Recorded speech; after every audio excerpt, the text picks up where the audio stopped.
Welcome to Angela Positive Inspiration. I am Angela and I will be your guide. To all the people that are coming back, thank you and welcome back.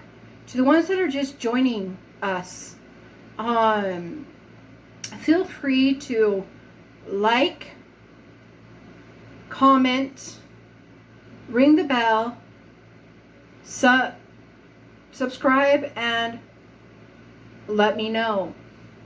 For the ones that needs somebody to reach out and help in any way, feel free to reach out to me and I will try to help you as much as I possibly can. Now,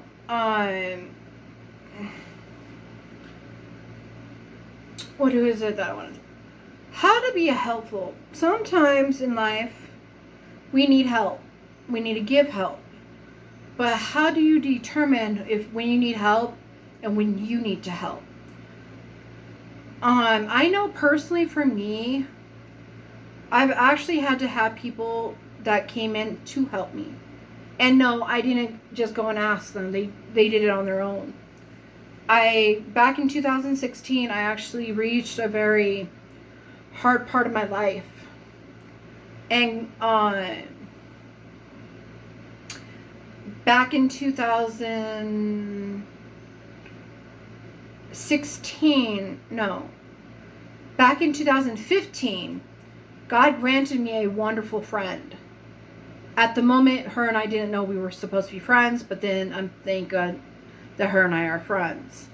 And then back in 2016, she literally helped me get out of a bad situation.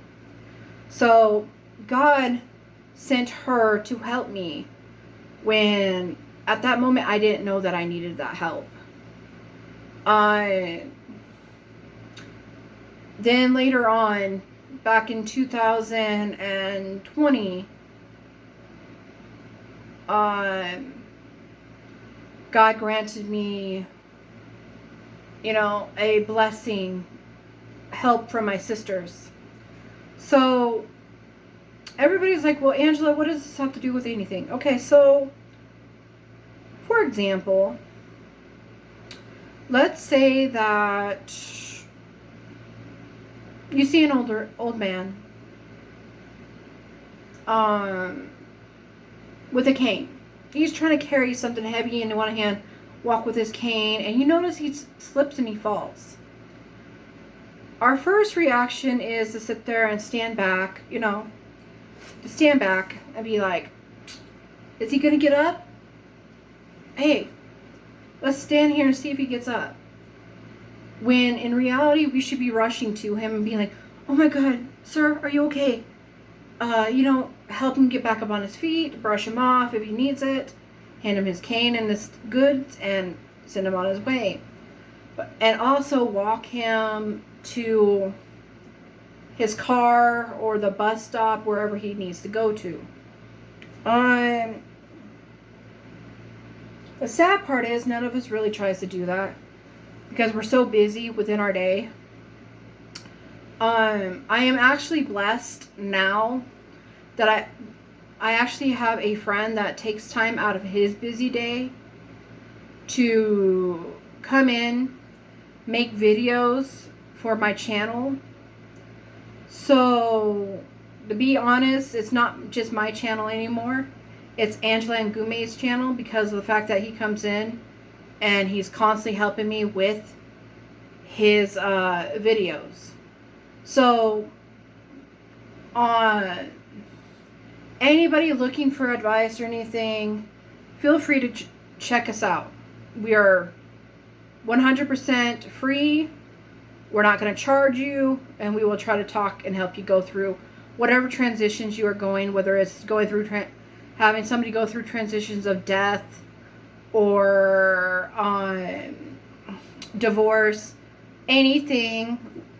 I'm more likely to be the one to reach out, but mostly because my friend, he is just very busy. He's a very busy man, and I seem to have more time on my hands.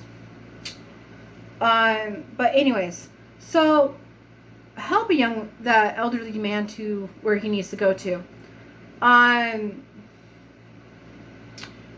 Don't let people walk all over you for being helpful.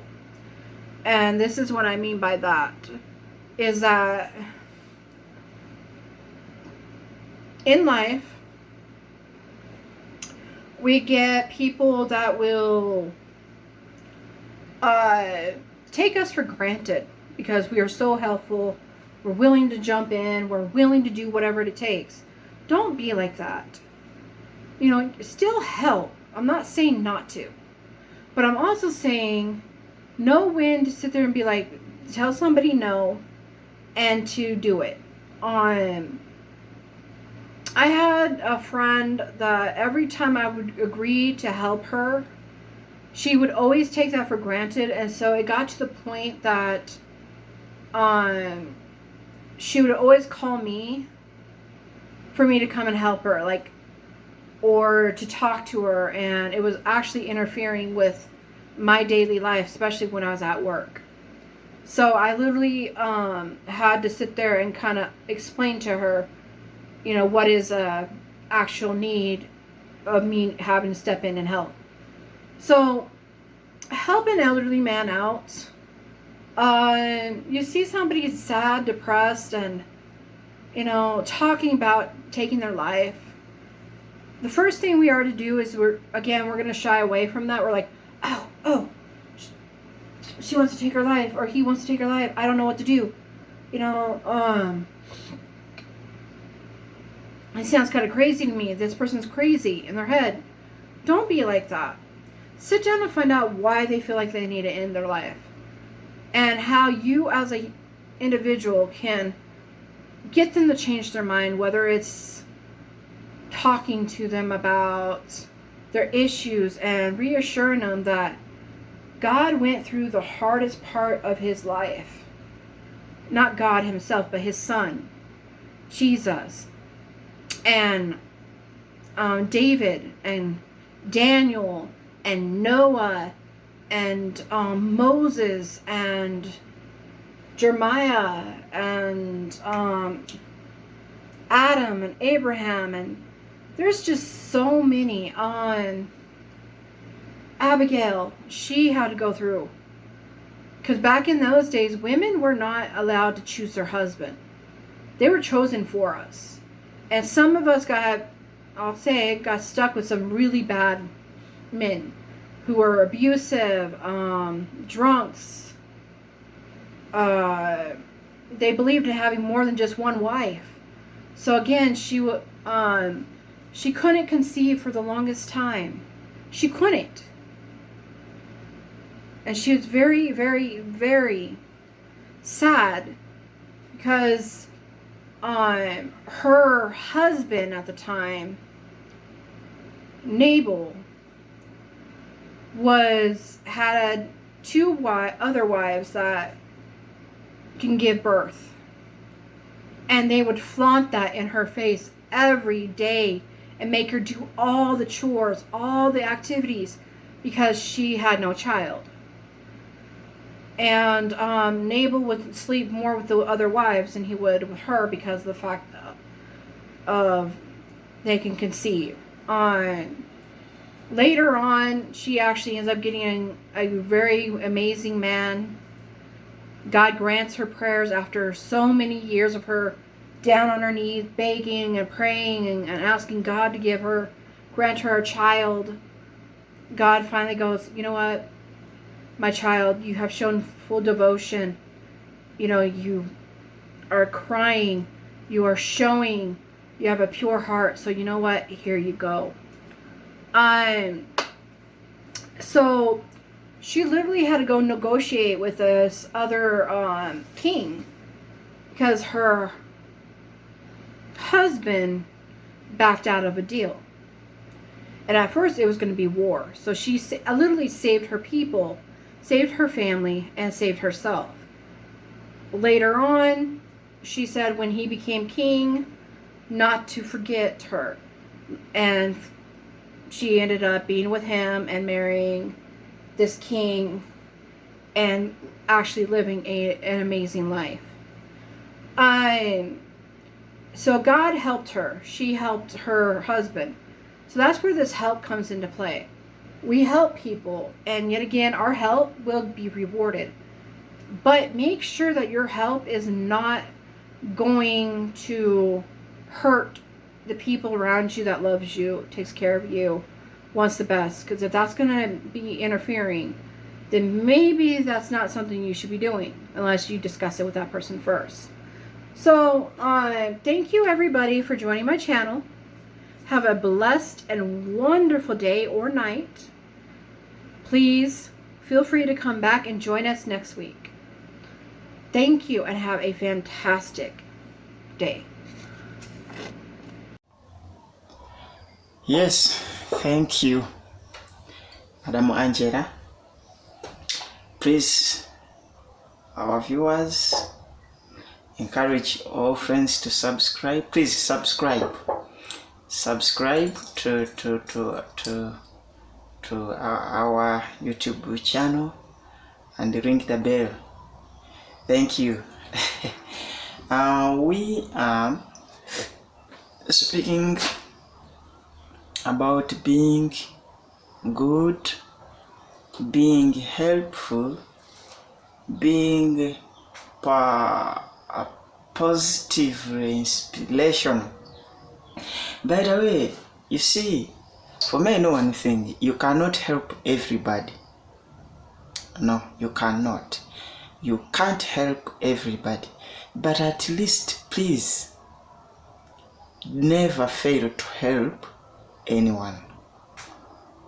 Yes, even though we cannot help everybody, but at least never fail to help anyone. Yes, helping is not all about giving. There are many ways we help each other. It's not about giving money. It's not about giving goods, giving materials. You know, you can help by not giving materials, by not giving money. Oh, it wants it to rain. I'll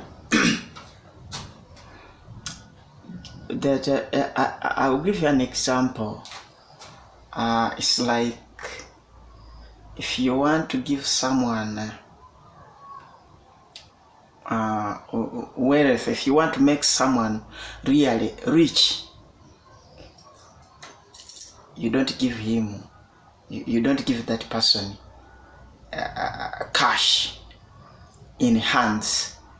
No. How do we get people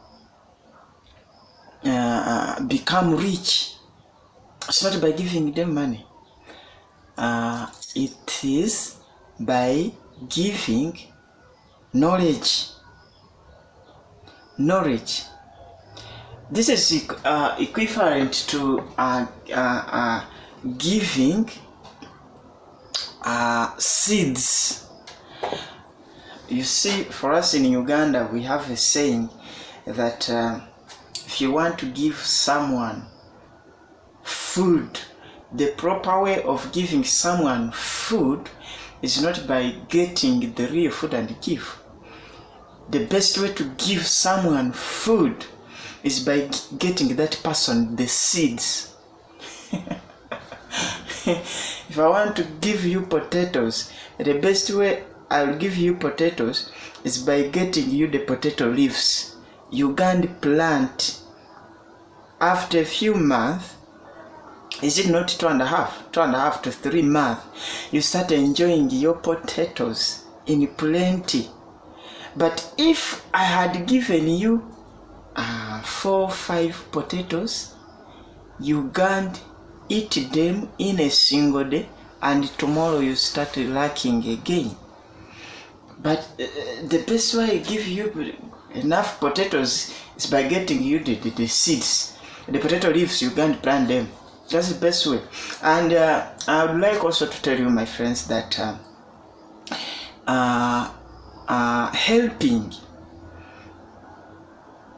helping others, we do. It is not really being forced to give what you don't even have. No. In helping people or helping our friends, helping our loved ones, encouraging them, inspiring them, we simply give them what we have. We simply give them what we really have. Don't force yourself to give out what you don't have. You will find helping, or you will find that if you force yourself to give out what you don't have, you will find yourself that helping is a burden, is really a very big burden. Yet you have to feel peace, you have to feel free while helping others. It is not really a burden. You see, I like this story in the book of Acts. When Peter and John were going to the temple, they found a man who was born lame. At the door, this man was lifted and put at the gate of the temple each day to beg for money. But when Peter and John approached him, he begged for money from them. But do you know what they told him? They told him, we give you what we have. What I have is what I give you. What they did not have the money. So because they did not have the money, they did not say we will not help you. They helped him with what they had. What did they have that moment? That time they had the name of Jesus Christ. And they said, money, silver and gold we don't have, but in the name of our Lord Jesus Christ, the Son of the living God, stand up on your feet and move. Beautiful, beautiful. That's what they had, and that's what they gave out. That's how helping becomes simpler. You give out what you have. Simple. God bless you.